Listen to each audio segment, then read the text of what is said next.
Right now, the most powerful economy on Earth cannot move its own goods across its own oceans. The United States Navy can project force to every corner of the globe, but if America needed to ship 1 million tons of commercial cargo tomorrow, it would have to call a company in Denmark, one in Switzerland, or one in China to do it. No bombs were dropped, no treaty was signed. America simply stopped showing up, and the ocean moved on without it. In 1950, the United States merchant fleet was the most dominant commercial maritime force on the planet. Coming out of World War II, America had shipyards running around the clock, a trained maritime workforce, and hundreds of vessels flying the American flag on every major trade route in the world. At its peak, the U.S. Merchant Marine carried roughly 40% of the country's foreign trade. The flag was everywhere. On routes from New York to Hamburg, from Los Angeles to Yokohama, American ships were the default. The infrastructure existed, the expertise existed, the political will existed. It wasn't just an industry, it was a strategic asset, a floating extension of American economic power. Nobody looked at the American merchant fleet in 1955 and saw a dying industry. They saw the future. So what happened? The answer isn't dramatic, and that's exactly what makes it so devastating. It was just math. Running a ship under the American flag is extraordinarily expensive. An American captain earns roughly $250,000 a year. A Filipino captain on the same route, working for an internationally flagged vessel, earns closer to $40,000. That gap exists across every position, from the engine room to the deck crew. Then add American safety regulations, American tax obligations, and American port labor costs. A single voyage that cost a foreign competitor $1 million to operate can cost an American carrier $2.5 million. When you repeat that calculation across thousands of voyages a year, the American shipping company does not lose slowly. It bleeds out. Shippers who needed to move goods cheaply had no loyalty to the flag. They had loyalty to the bottom line. And the bottom line kept pointing overseas. Here is where the story gets more complicated because the collapse of American shipping wasn't just about wages, it was about a choice. The countries that dominate global shipping today didn't win by accident. They won because their governments decided that winning mattered. South Korea turned its shipping and shipbuilding industries into national projects. The government subsidized the yards, backed the loans, and absorbed the losses during downturns. China took that model and amplified it by a factor of 10. Today, Chinese state-owned enterprises control a staggering share of global container shipping, shipbuilding, and port infrastructure. They don't operate on quarterly profit cycles. They operate on decade-long strategic plans where the goal isn't margin, it's dominance.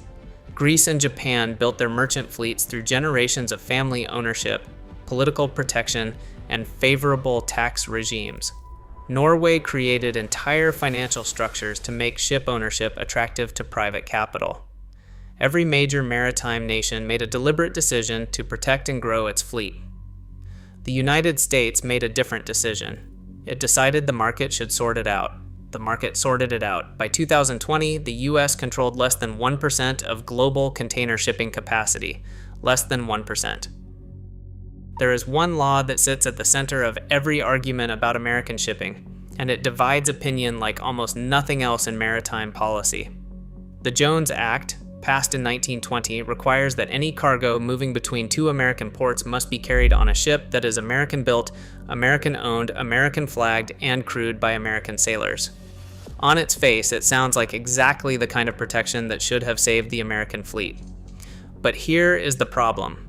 The Jones Act only applies to domestic routes, coastwise trade. The moment a ship sails from Los Angeles to Shanghai, the Jones Act has no jurisdiction. It protected a small pond while the ocean went unprotected.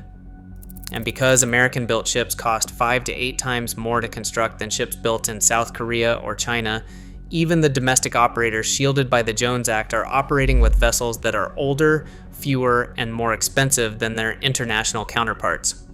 The law preserved the idea of an American fleet without preserving the competitive reality of one. When COVID hit in 2020, the vulnerabilities became impossible to ignore. Global supply chains seized, ports backed up, containers were stranded. And as the crisis unfolded, the United States discovered something deeply uncomfortable. It had almost no ability to intervene in its own supply chain. The ships moving American imports were flagged in Panama, Liberia, and the Marshall Islands. They were owned by companies in Geneva and Copenhagen. They were crewed by sailors from the Philippines and Indonesia. Washington could pressure, negotiate, and plead, but it could not order. You cannot order a ship you do not own. Strategists inside the Pentagon had been warning about this for years. If a serious conflict broke out in the Pacific, the United States military would be dependent on foreign commercial carriers to move the equipment, fuel, and supplies needed to sustain operations. That is not a hypothetical vulnerability. It is a structural one, baked into decades of policy choices that prioritize cheap consumer goods over strategic self-sufficiency. The Navy calls this sea lift capacity. America's sea lift capacity, outside of dedicated military vessels, is essentially a polite fiction. The quiet reckoning is already beginning. The Ships for America Act, introduced in 2024, proposed a sweeping set of incentives to rebuild the American maritime industry. It proposed loan guarantees for shipbuilding, tax credits for American-flagged operators, and requirements that a percentage of certain strategic cargo move on American vessels. The legislation was framed in the language of national security, not economics. That framing tells you everything. America has moved past the point where it can make the economic argument. The economic argument was settled decades ago, and it was settled against the American flag.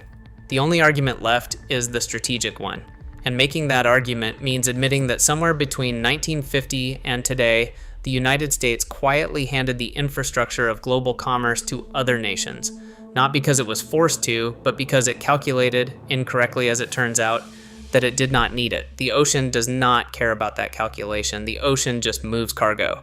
And right now, almost none of that cargo is moving on American ships.